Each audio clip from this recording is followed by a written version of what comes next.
If you teach yourself to have more courage, that translates everywhere.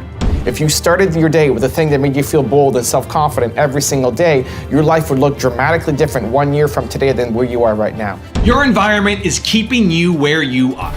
Want a sword? Get a mentor.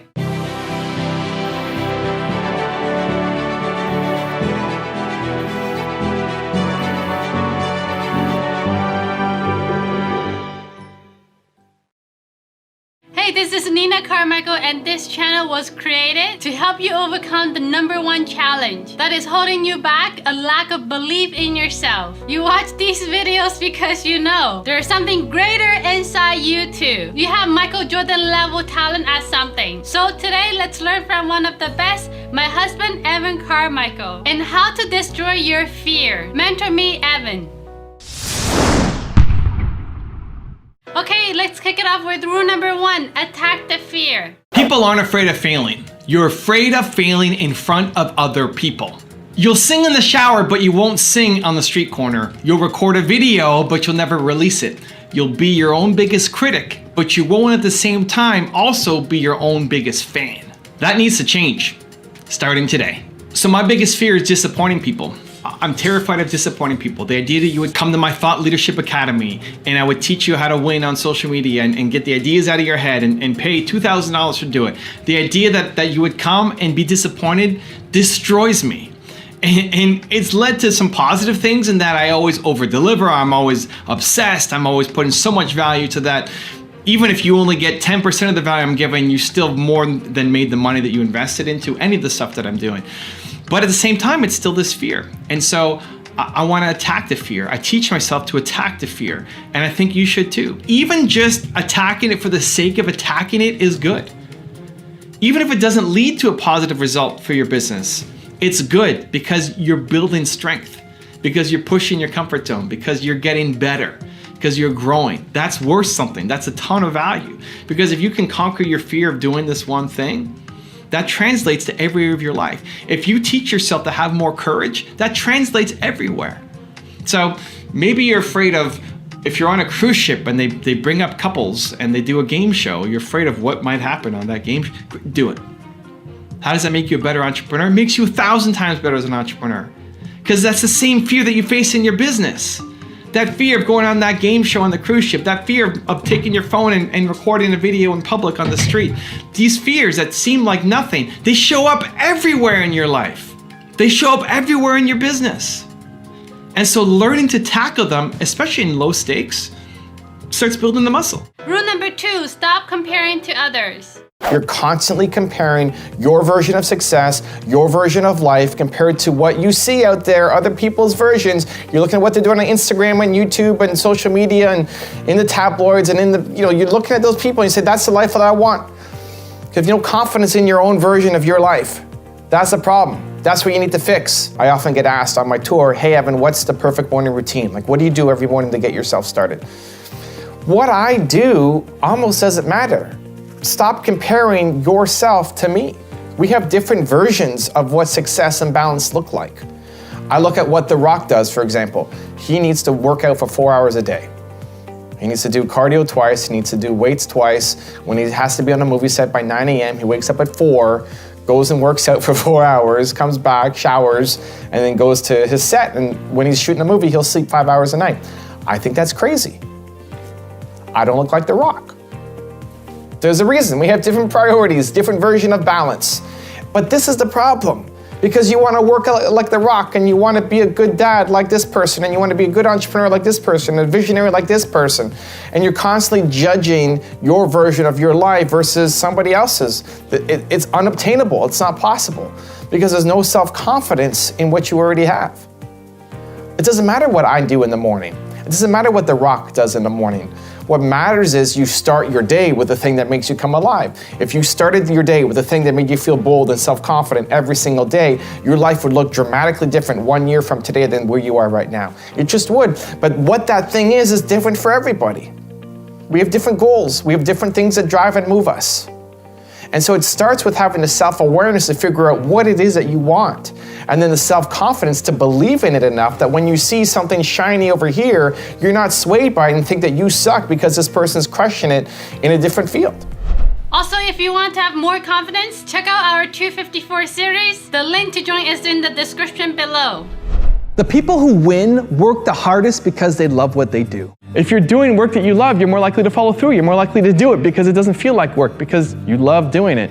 Find whatever the smallest first step is, and then the smallest next step is, and continue to build those steps. And when you look back, you'll have realized that you made some pretty significant progress. Rule number 3, raise your environment.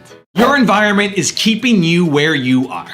Your environment has been perfectly designed to keep you exactly where you are right now. The people you listen to, the media that you consume, the habits that you do daily, all of them are designed to keep you exactly where you are. So if you want to raise your game, if you want to raise your life, you need to raise your environment.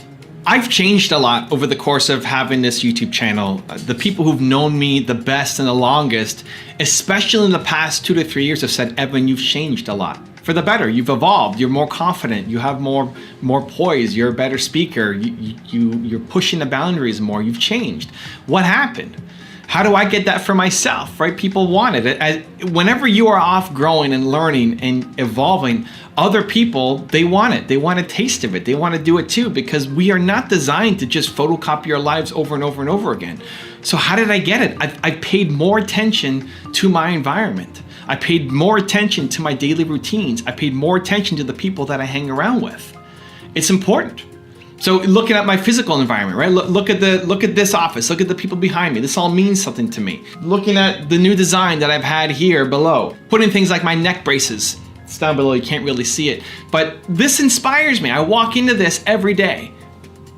My YouTube videos, the channel, I create for myself.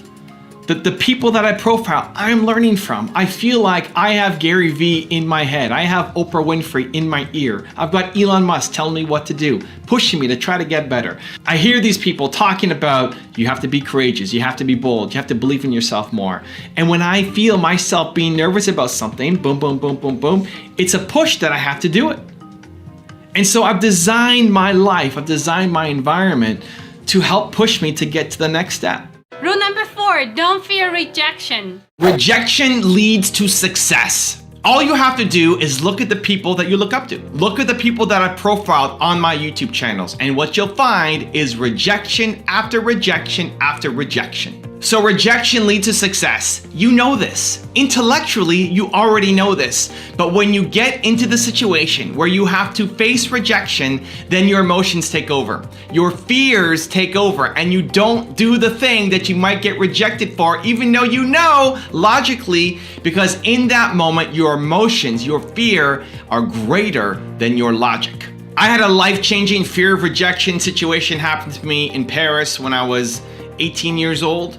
And I was there when I was on a street outside the Notre Dame Cathedral, and I had a map in front of me, and this cute girl comes up to me and she asks me for directions, and I wanted to ask her out, and I was too afraid, I was too embarrassed, I was too ashamed, I was too worried that I might get rejected. In my head, the only thing I could think of was, I want to ask her out, and she might reject me. She might say no. And so what did I do? Nothing. Now, if I had logically stood to the side, press time out, pause the situation, say, Evan, logically, what makes sense?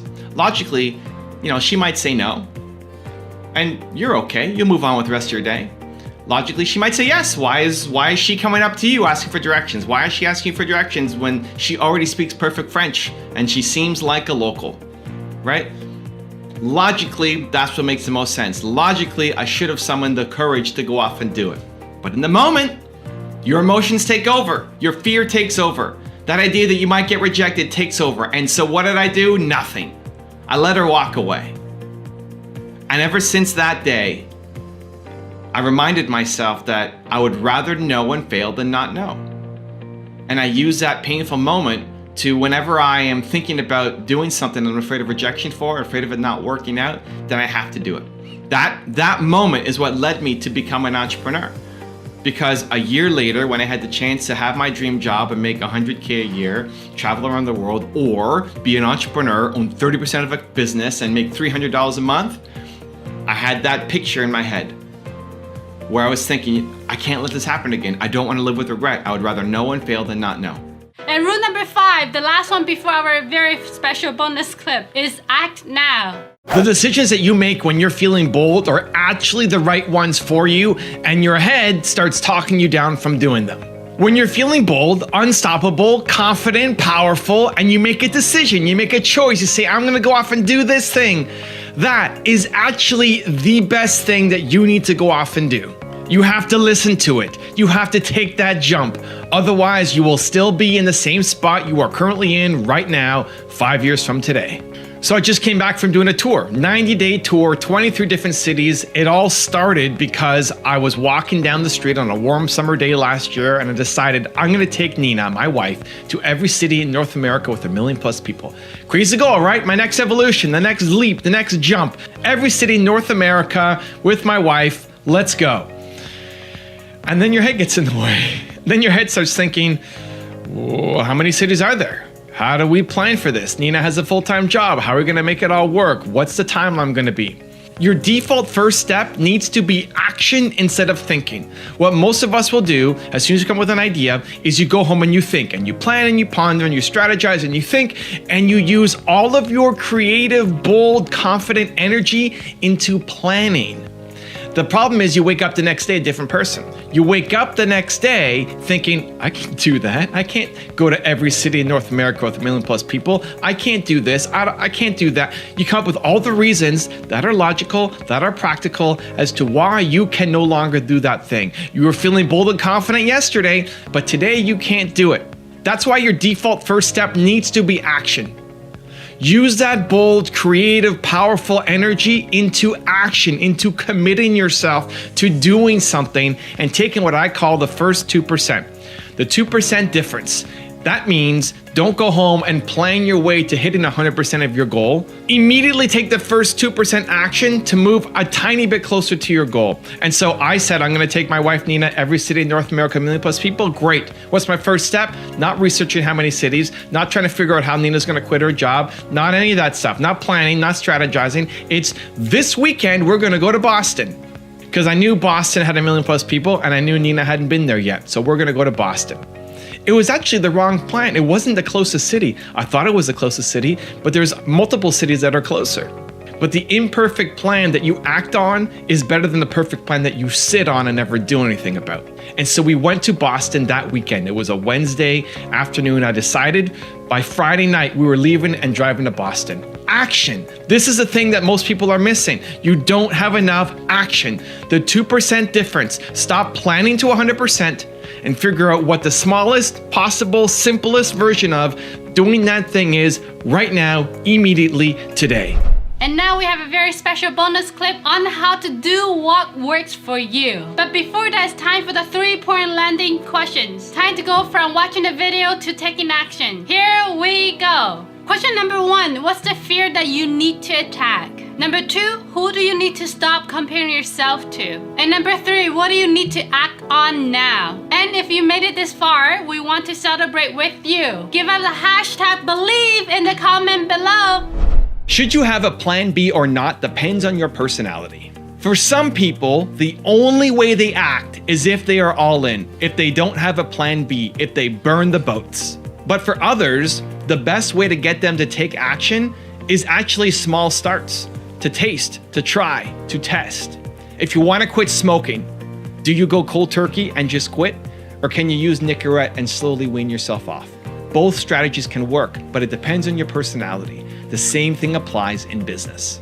I had a guy call into my morning show today on Instagram and he's in a bind. He is making a lot of money. He's making $300,000 as a base salary, pulling in over $1 million with commissions at his current job, but he doesn't want to do his job anymore. He's tired of doing his job. He wants to have a bigger impact. He wants to make more money, yes, but he wants to do something that's fulfilling. You know, he wants to do something that is coming from his soul, and he's worried that starting over, starting from scratch, he's gonna lose all this money from this high-paying salary, and he's not gonna be able to find success. Great. He's an all-in kind of guy. The challenge with all-in kind of people is you can't just do things on the side. The smart, safe, logical, practical way to do it would be keep your job, and in the evenings and on the weekends, start your business. Get it going. When your side hustle is making enough to support yourself, you can quit your job and go all in on that business. But you have something to fall back on. You've got your business, it's growing, right? You're making some money. If you can support yourself part-time from your business, then if you can go full-time, you'll make even more money. That's what makes sense. It's practical, it's logical. But if you can't do it, if you can't stay consistent because you're an all-in kind of person, that plan won't work for you. The way to get through it is you have to go all in.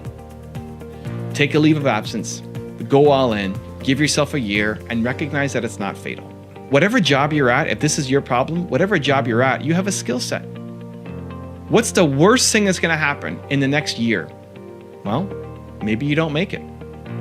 Right? Maybe your business is zero, right? You make zero money from your business. You have to go back and get another job. At least you know. It's better to fail and to know than not to know. You have a skill set. You can go back and get another job. Maybe you don't burn the bridge with your company and you can get that same job back if you want. Or maybe you move on and get an even better job. It's not fatal. You're not screwed for life. And if you don't do it, you will always regret it. And so he's wrapping up some of his deals, and then he's going to take a leave of absence and go all in his business to find out, to know. Because this opportunity that he has in his head has a limited time frame.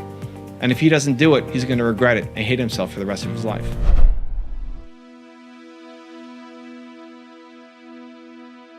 If you want to know 5 pieces of life-changing advice from monks and gurus, check out the video right there next to me. I think you'll enjoy it.